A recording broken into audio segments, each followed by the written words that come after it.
یہ سوال اس لیے بھی راز ہے کہ آج یہاں کے 2500 کے قریب اصل باشندے نہ تو اپنی قدیمی زبان جانتے ہیں اور نہ ہی اپنا مذہب۔ ایک اندازہ ہے کہ ریپا نوی کے لوگ سن 300 میں جنوبی امریکہ سے کسی وجہ سے نکلے اور پھر بھٹک کر اس جزیرے تک آ گئے، شاید کسی دوسری قبیلے سے جان بچاتے ہوئے یا مچھلیاں پکڑنے کے دوران کسی طوفان میں اپنی زندگی کی حفاظت کرتے ہوئے بھٹک کر یہاں آ گئے اور پھر یہیں آباد ہو گئے۔ جیسا کہ آپ جان چکے ہیں کہ آلو کی فصل اور مچھلیاں پکڑنے کے سوا انہیں کوئی کام نہیں تھا، اور آتش فشاں کی راکھ جسے ٹف بھی کہتے ہیں وافر مقدار میں ہر سال حاصل ہوتی تھی، تو یہ لوگ اتنے بڑے مجسمے بنانے اور انہیں نصب کرنے میں ہی مصروفیت تلاش کرتے تھے۔ پتھر کو تراش کر سٹیچو بنانا اور پھر اتنے زیادہ وزنی سٹیچو کو آئی لینڈ کے ڈیفرنٹ سپورٹ پر لا کر نصب کرنا، یہ ایک ایسا ٹاسک لگتا تھا جو انسانوں کے بس کی بات نہیں، لہذا کئی سالوں تک یہی مانا جاتا تھا کہ یہ کام سپیس سے آئے ہوئے ایلینز کا ہے۔ لیکن ماڈرن سائنس نے یہ تھیوری غلط ثابت کر دی، کیونکہ سائنٹسٹ اور آرکیولوجسٹ کو کئی ایسے ثبوت ملے جن سے پتہ چلا کہ یہ سٹیچو اس آئی لینڈ پر موجود والکانو ایش ٹف سٹون سے بنائے گئے تھے۔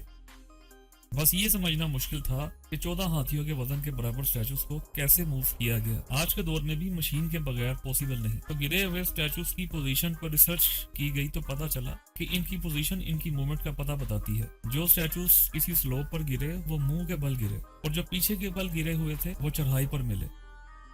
اس سے پتہ چلا کہ یہ موونگ کے دوران سٹینڈنگ حالت میں تھے اور مس بیلنس سے گرے۔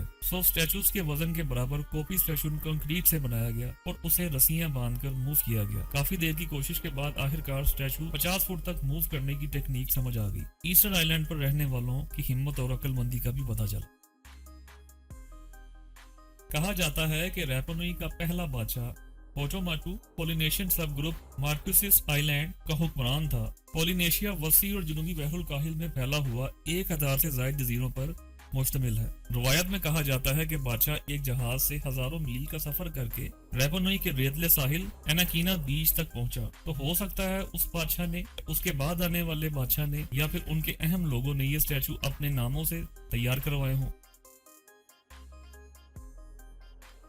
ایک سٹڈی میں بتایا گیا کہ کسی دور میں ایسٹر آئی لینڈ میں 17,500 لوگ رہتے تھے۔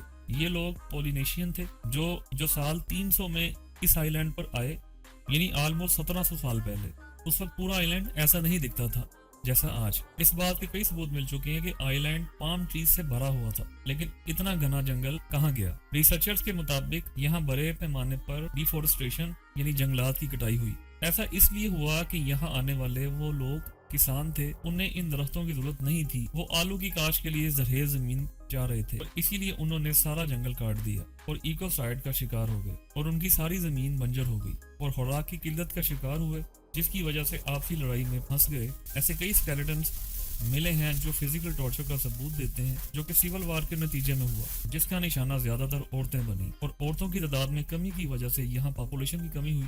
ان کے ختم ہونے کی ایک وجہ تو یہ بنی، اور دوسری بڑی وجہ یہ ہے جب جیکب کی اس دریافت نے یورپین اور جنوبی امریکہ کے لوگوں کو اس نئی کالونی کا راستہ بتایا، انہوں نے یہاں کے معصوم لوگوں کو غلام بنانا شروع کر دیا۔ یورپینز نے انہیں صرف غلام ہی نہیں بنایا بلکہ ایک اور بڑا ظلم بھی کیا۔ وہ ظلم یہ تھا کہ ایسٹر آئی لینڈ کے لوگوں کے جسم ان بیماریوں کے عادی نہیں تھے جن سے یورپین اور باقی دنیا والوں کے جسم امیون ہو چکے تھے، یعنی یہاں کے لوگوں میں عام سی بیماریوں سے بھی لڑنے کی سکت نہیں تھی، جن بیماریوں سے باقی دنیا کے لوگ لڑنے کی قوت مدافعت صدیوں کے دوران حاصل کر چکے تھے، کیونکہ یہ لوگ تو ہزاروں سال سے الگ ہی رہ رہے تھے اور بیرونی دنیا سے ان کے بھروں کا بھی کوئی تعلق نہیں تھا۔ جنوبی امریکہ کے کسی علاقے سے آئے تھے، کیونکہ جب وہ لوگ یہاں آئے اس وقت تو ابھی پوری طرح سے امریکہ بھی دریافت نہیں ہوا تھا، اس لیے جب یورپینز نے یہاں آنا شروع کیا ان کے ساتھ نئی بیماریاں بھی آئیں جن سے یہاں کے لوگ مرنے لگے، ہوتے ہوتے یہاں کی آبادی چند سو افراد تک رہ گئی۔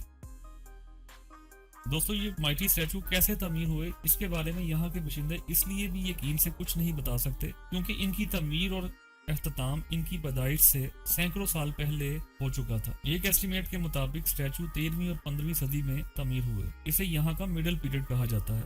کئی سٹیچو اپنی باڈی سمیت آئی لینڈ کے بارڈر پر شان سے کھڑے ہیں، جبکہ کئیوں کے صرف سر ہیں۔ لیکن 2012 میں کھدائی کے دوران ایک حیرت انگیز حقیقت کا پتہ یہ چلا کہ ان سٹیچوز کے صرف فیس ہی نہیں ہے بلکہ ان کی پوری باڈیز بھی ہیں جن کو زمین بوز کیا گیا تھا۔ 1722 کے بعد جب خوش مہم جو نے انہیں دریافت کر لیا، اس کے بعد پھر یہ اپنی زندگیوں کے بچاؤ کے لیے مسلسل کوشش کرتے رہے۔ اسی کوشش میں ان کی 70 سے 80% آبادی ویسے ہی ختم ہو گئی۔ اور جو باقی بچی وہ 3 صدیوں میں اپنی اصل زبان اور تاریخ ہی گم کر بیٹھی۔ اگرچہ زبان کے کچھ الفاظ موجودہ لوگوں کی بول چال میں موجود ہیں، لیکن تاریخی واقعات اسی لیے مہم ہو گئے کہ یہ لوگ تاریخیں لکھ کر محفوظ نہیں کرتے تھے۔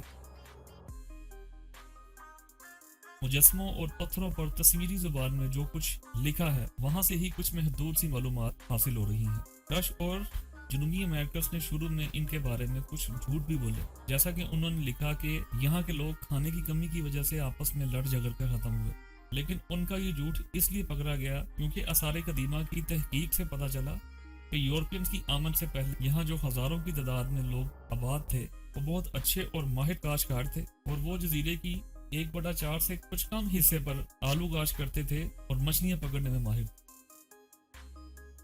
پھر یہ بھی پتہ چلا کہ ریپا نوئی میں مقامی لوگوں کی تعداد انہی سالوں میں کم ہوئی جب امریکنز اور یورپین نے یہاں آنا شروع کیا۔